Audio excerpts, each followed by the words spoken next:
Halo semuanya, kembali lagi bersama saya Sri Rahulina Tarigan.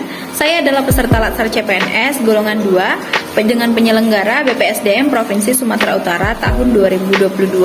Saya dari angkatan 12, kelompok 3 dengan nomor absen 29. Di kesempatan ini saya akan memaparkan materi yaitu tentang akuntabel pada agenda 2 dengan pengampu materi yaitu Ibu Yamnur Mahlia SST MKes. Saksikan videonya sampai akhir ya. Akuntabel. Apa sih akuntabel? Sebelum kita membahas tentang akuntabel, kita perlu mengetahui tentang asas-asas penyelenggara pelayanan publik seperti yang tercantum dalam pasal 4 Undang-Undang Pelayanan Publik, yaitu yang pertama yaitu kepentingan umum, yang kedua kepastian hukum, ketiga kesamaan hak, keempat keseimbangan hak dan kewajiban, yang kelima yaitu keprofesionalisan, keenam partisipatif, ketujuh persamaan perlakuan atau tidak diskriminatif, yang ke-8 keterbukaan, ke-9 akuntabilitas, ke-10 fasilitas dan perlakuan bagi kelompok rentan, yang ke-11 yaitu ketepatan waktu, yang ke-12 kecepatan, kemudahan dan keterjangkauan. Nah, bisa kita lihat di sini bagaimana realitas layanan publik di Indonesia, di mana di Indonesia masih banyak terjadi suap menyuap ataupun penyuapan.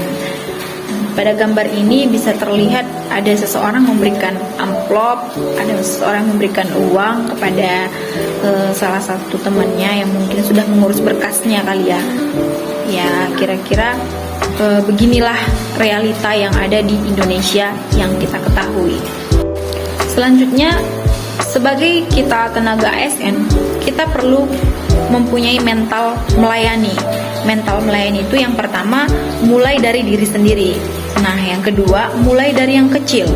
Yang ketiga yaitu mulai dari sekarang. Berikut ini kita akan melihat bagaimana konsep akuntabilitas. Akuntabilitas sendiri adalah kewajiban untuk mempertanggungjawabkan segala tindak dan tanduknya sebagai pelayanan publik kepada atasan atau lembaga pembina dan lebih luasnya kepada publik. Untuk amanah seseorang ASN, menurut Menteri Pendayagunaan Aparatur Negara Reformasi Birokrasi Nomor 20 Tahun 2021 adalah menjamin terwujudnya perilaku yang sesuai dengan core values ASN berakhlak.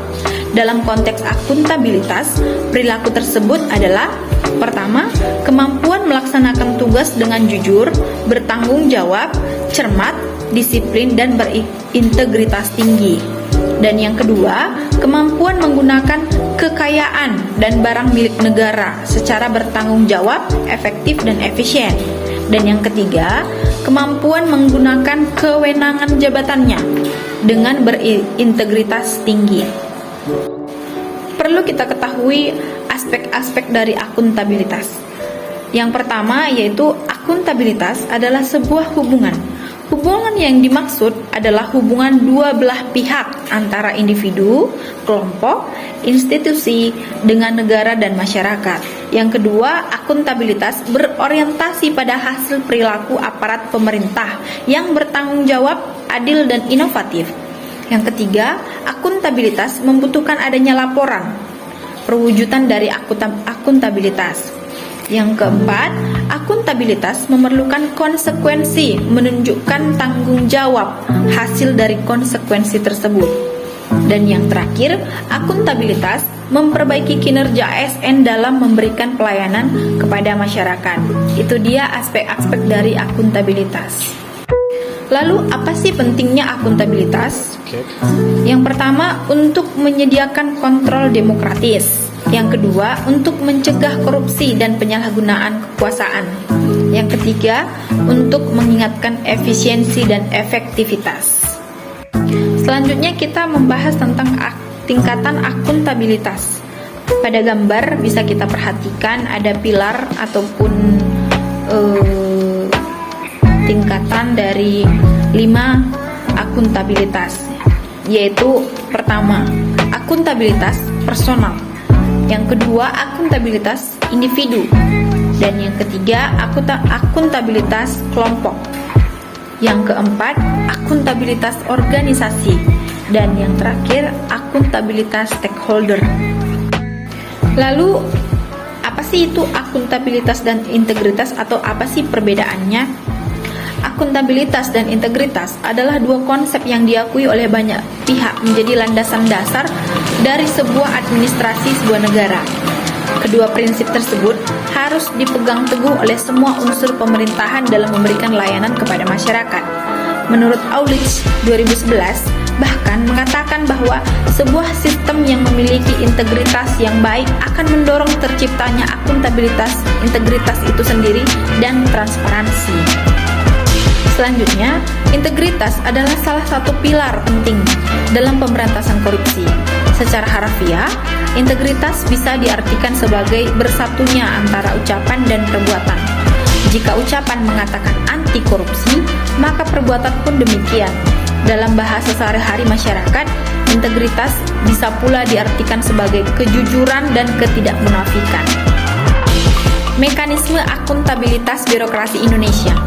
Akuntabilitas tidak akan mungkin terwujud apabila tidak ada alat akuntabilitas.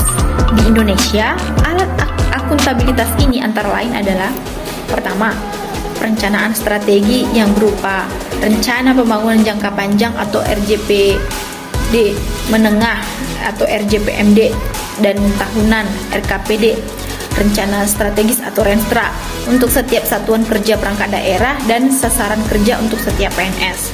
Yang kedua, kontrak kinerja untuk semua PNS tanpa terkecuali mulai dari 1 Januari tahun 2014 menerapkan adanya kontrak pegawai.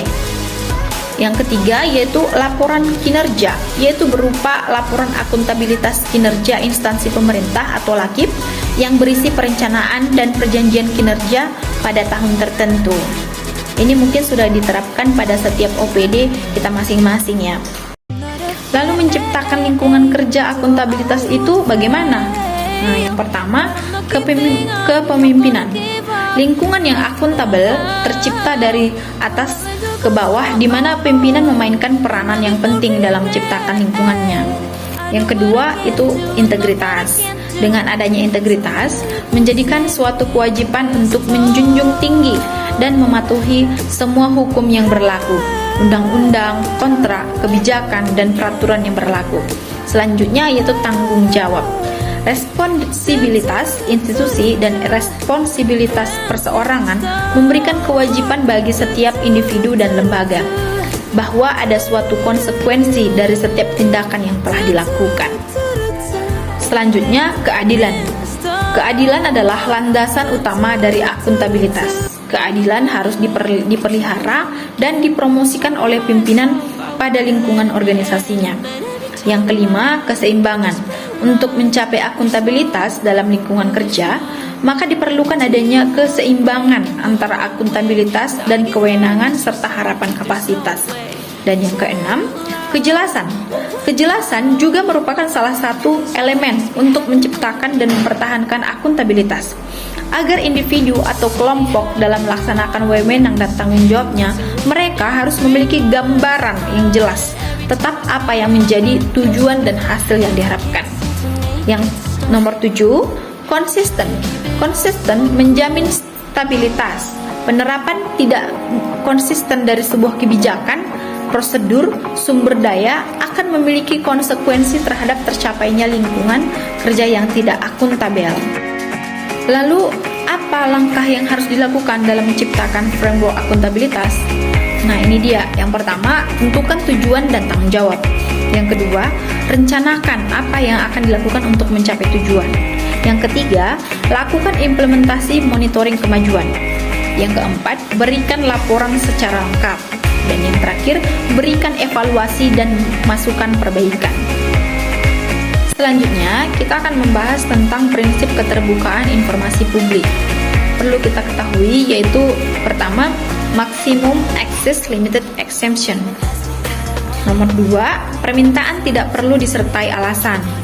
Yang ketiga, mekanisme yang sederhana, murah, dan cepat.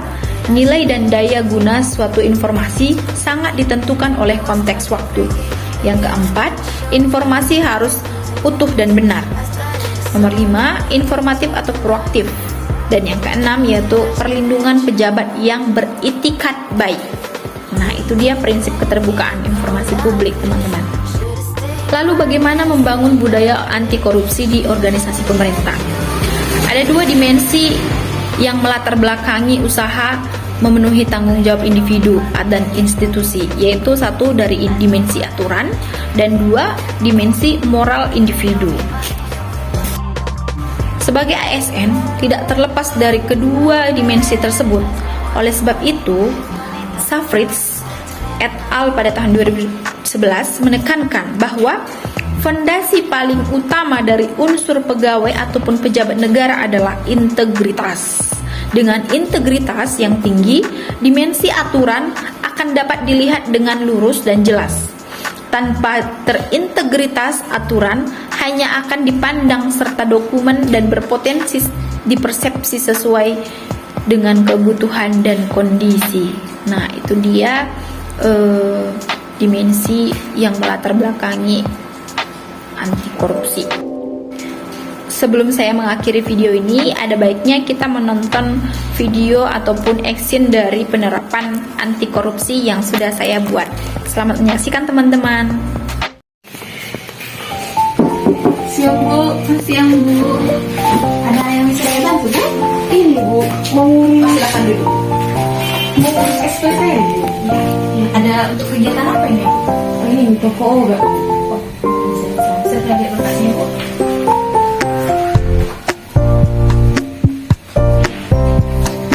Oh, ini mau buka toko obatnya. Iya. Oke, perlu mengisi formulir ini ya Bu ya. Bisa diingat cepat Bu. Ya, ditunggu aja ya Bu. Pasti kita minta tolong kali ya Bu. Cepat ya Bu. Karena mau cepat-cepat kali kegiatan kami ini dilaksanakan Bu. Nanti saya konfirmasi dengan pimpinannya, Bu, ya.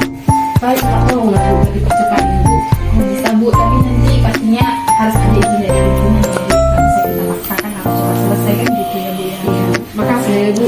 Paling tak tolong Bu. Nggak usah, tidak perlu, Bu, karena Kenapa, ini tidak, Bu? nggak usah, Bu, karena ini tidak dipungut biaya, jadi Ibu tunggu aja, nanti pasti akan kita kabari kembali nanti ke Ibu, ya. Oh iya, Rekeningnya sudah ada kan, Bu, ya? Iya. Oke, ya. Jadi nggak apa-apa Makasih ya, Bu, nggak Iya, usah, nggak usah. Oke sih ya Bu. Oke, itu dia presentasi atau pemaparan dari materi akuntabel yang saya bisa jelaskan. Semoga pemaparan ini bermanfaat buat kita semuanya.